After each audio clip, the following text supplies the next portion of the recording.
Hello. Good morning. Sorry about not posting the video yesterday, but I got too high, so I forgot to record a video. And yesterday I was going to do a video on why Fubo will go up 50% in the next month. And here's a screenshot of my brokerage of me earning around 2K on Fubo just a few minutes ago. I entered last night actually. The position because I knew there was going to be a gap up today. Then it did gap up on news, and in the morning it went all the way up to $30, and then it came crashing down. I didn't sell because I knew it was going to be a bounce because I already missed the first candle over here to sell, so I was pretty much holding it. I knew Fubo because of the strength in the stock, it was going to retest the highest eventually, and it tested it right after, around 10 minutes after. So, and then I tried to go for another break on false breakout. And after this minute candle closed, that's a false breakout candle, I sold. And as you see, the screenshot is taken exactly when I closed my position. Now it's going down again, it's bouncing. However, I expect it to fade a little bit and then eventually probably bounce. However, I don't really know what's going to happen next because after a 10% move like this, by the way, I made 10%. Buying the stock last night and selling this morning around 9:50, as you see in the screenshot. So if you missed out on Fubo because of me, I didn't do a video yesterday. My bad. It won't happen again. I'll try to keep up my uploading schedule of posting every day, right? Game the YouTube algorithm because they recommend your videos more if you post every day. So, however, it's not too late to enter Fubo. I'm not saying you won't enter Fubo now because it went up 10% today, right? It's probably gonna, it might fade depending on the strength of the market. Especially after yesterday's elections, the market is actually very, very bullish, as you see. I wanted to buy Plug yesterday too. However, I decided on Fubo instead. But guess what? I lost. Fubo, when I sold it was up 10%.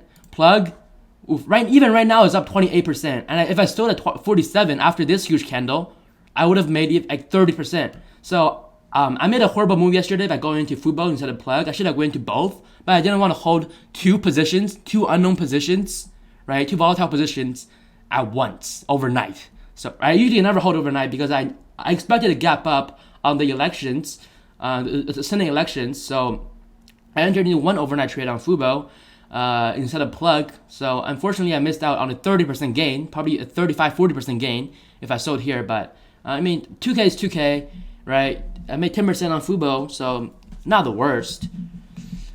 This is the thing about trading, guys.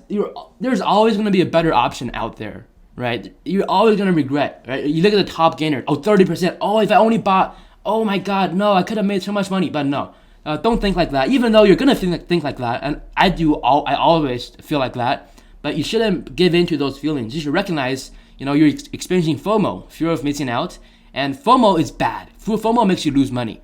So if I have FOMO, I perhaps might have even entered here hoping for a further breakout. But no, it crashed and it retested the open. I should have bought here, honestly. But if you know the time, this is 9:50. This is exactly when I was monitoring Fubo for this the second break, right? 9:50. So unfortunately, I couldn't catch the bounce back up for Plug either. So pretty bad time management for me, but I mean, what are you gonna do, right? You can't. I don't like trading two stocks concurrently at once, especially for volatile stocks like Fubo and Plug. These are both 10% gainers, right, for one day. Huge moves can happen in just a minute. If you look at this candle, -2%, -1%. So if I was trading both Fubo and Plug, I probably would have just lost 3%, 4% if I didn't look at Plug for a minute or 2 minutes, right? I want to see the 5-minute here. I usually like trading the 5-minute. However, for volatile stocks like Fubo and Plug, you don't really want to do that. I might buy a dip here for Fubo. However, if you look at the level 2 data, also one of the reasons why I sold that here was because I saw a huge sell order. It was like 7,000 or 8,000 sell order at 29.99. So if you have level 2 data, you can see the orders, right? So if for example, if you see 8,000 sell orders on 29.99, you'll probably want to sell under 29.99 because when it reaches that, it's going to come crashing down. That's exactly what happened. Fubo tried to go for a break of 30 here. However, there was a huge sell order, and because I was able to access level 2 data and see the future pretty much, I sold, exited after the false breakout. So anyway, that's a breakdown of my trade on Fubo today. Also, I was going to do a video on why Fubo will gain 50% this next month. However, I couldn't do that video. I want to go over some of the reasons why I thought that. My reasoning behind, my due diligence behind why Fubo will go up. This chart pretty much speaks for itself, actually. Let me go to auto here. The chart's kind of messed up because of the recent gain, right? So, what is Fubo exactly? What is Fubo? Fubo is a streaming service, another streaming service like Netflix, right? But it's not similar to Netflix, but just knowing it's a streaming service knows it's probably a buy because streaming is the future, right? Streaming is replacing traditional cable, and not only that, but also movie theaters, as you saw with HBO's move, right? So it's pretty smart on HBO's side, just to talk into the strength of the streaming sector in the future. HBO launched its Wonder Woman, right? Moved 1984 on HBO on its platform, and guess what? It gained probably like 10-20 million subscribers just off of that. I think it was like 7 million. I wasn't sure exactly what number was. It was a rumored report, but that just goes to how to show that people will pay a $10 subscription per month to watch streaming. You know, if you put it in a movie theater perspective, that means guaranteeing a person will view at least one movie, right, per month. Wow, look at the S&Ps, 1.5%, Nasdaq 2%. I need to stop talking and start trading. But anyway, streaming is the future, and Fubo recently experienced a run up, 12%, 20%, 11%, 26%, 25%. Why? Because of short squeeze. The short sellers, right? They're trying to. They're basically betting Fubo goes down. However, because of really strong news on Fubo, it pushed up. So when short sellers see this gap up, right, this huge gap up, they start covering, right? They want to exit their short position. And how do you exit your short position? You exit by covering. Covering is the same as pretty much buying the stock itself, right? So you already see buying pressure, and then you see tons of short sellers covering the position by buying more shares. So that is very similar to gamma squeeze. Well, not exactly, but like the price action is very similar. So as more people buy, the short sellers start covering and start buying, and then that leads to more people buying, more people buying, more people buying, until it reached $63 on 12/22. Remember, it started off at what, $30, so it went up 100% in just quite a few days. However, you see this dramatic fall down, and that's not because of Fubo itself. Fubo is still a great streaming service.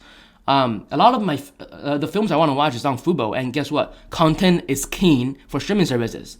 So anyway, however, this sell-off was caused by the lockup period expiring. So when something IPOs, for example, right, like Fubo, there's a lockup period where investors are forbidden. Oh my God, look at this bounce. I should have entered, whatever. Anyway, so usually for the rules are after 90 days or 180 days. So for the first 90 days, 180 days, the insiders, right, the investors, for example, are not allowed to sell their shares on the open market because when it stops IPOs, it needs to stabilize first, right? However, when the lockup period expires, that's usually bad for a stock. Why? Because the amount of shares available will be dramatically increased. Not in the case of Fubo, because Fubo float, so shares available for trading was originally 20 million, and now after the lockup period, there was 60 million in selling. If you look at the pressure, if you look at the volume, you can tell, right? So before this craze, the volume was what, 4 million, 8 million, 4 million. However, if you look at it going down when the IPO lockup period expires, right? Fubo didn't IPO, but it kind of did, because if you look at the weekly, monthly, it's an old company, right? So it didn't IPO exactly. Oh my God, what is this chart doing? But it did announce its streaming service. So like it IPO'd, like IPO quotation marks, around October, right? That's when you saw a huge increase in volume. So after the lockup period, the insiders are allowed to sell. The lockup period was what, 12/31, around the end of October, and that's exactly when selling started. Selling started before the lockup period expired because people know when the lockup period expires, there's going to be a lot of selling. So people anticipated that. So there's a short squeeze, and then when something short squeeze like this, it's going to collapse eventually because no one wants to be the last to sell. So when selling pressure starts, it's going to go hard, right? So it went down -15%, -16%, and then -10%, and then probably -0.5%. So this is when lockup period expired. So when lockup period expired, look at the volume, by the way. 20 million, 26 million, 28 million, 18 million, 52 million, 63 million, right? You see this dramatic increase in volume, and that's because the insiders are now allowed to sell. Especially after this run up, everyone just fucking sells. That's when you see Fubo pretty much going up and going down like in a straight line, right? However, and then that led to buyers panic selling, right? For example, if someone entered here, right, just a retail investor who doesn't know shit, just, oh my god, this stock is going up, I'm gonna blindly buy it, and then when something crashes like this, they're gonna panic sell. So this is similar to short squeeze, right? It's like a flush. Basically, when selling pressure overwhelms the buyers start selling too. So that led all the way down from Fubo going down to a low. Look at the low here, this number, right? Let me hover over this candle, $23. That was below even the base of the previous consolidation period, right? So that's when I wanted to make the video. And if you've been watching my channel, even in my other videos, I've been saying I'm gonna make a video on Fubo soon, and it's gonna go up 50% in a month. And guess what? Since then, it went up 12%, went down, like it went pretty flat yesterday. And then after yesterday's flat candle confirmed a base, basically. This looks like a base, right? But that's a false base because the lockup period expired and more people sold. Look at the difference in volume here: 18 million, 52 million. So this was a base, right? We saw the low of 23.17, and then it bounced up, and it, even though it didn't go straight upwards. I want to enter here actually. It looks like it's gonna cross, but I'll do that after the video. That confirmed the base yesterday, which is why I entered last night at market close. I caught up the gap up this morning and rode it all the way here. However, if you look long term, if you just want to buy one stock long term, just hold it forever, well, for like a month. If you hold Fubo for a month, I guarantee, well, not guarantee, I do not guarantee anything, but most likely it's going to retest this at least this high. So around this level, around the 32.5 level, 32. If you hold for a month, you will at least get over here. However, more likely it breaks this resistance and keeps going up. Let me tell you why. So, for example, if this squeeze didn't happen, we would never think Fubo goes to $60, right? But now that it happened, it is now within this stock's range, right? The traders have memory, So now that this range, it's like a rubber band basically. Once you stretch it, it becomes more elastic. So there's more room to move. So if you just hold it for a long term, there's a strong chance, like a lesser chance than 32.5, but there's even a higher chance, well, a lower chance, but still pretty high, of hitting 40, right? That's 50% in just a month, right? So if you just passively invest, right? Passively trade, you have to choose one stock to buy and hold for a month, this is a stock to do it on. There's very little risk, as you see. Even if you enter now, this is still within the consolidation period.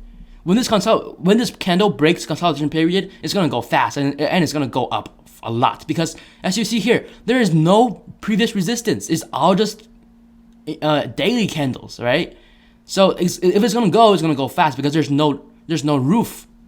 There's no roof. You just keep going, and there won't be a roof until you see 32.5 or $40.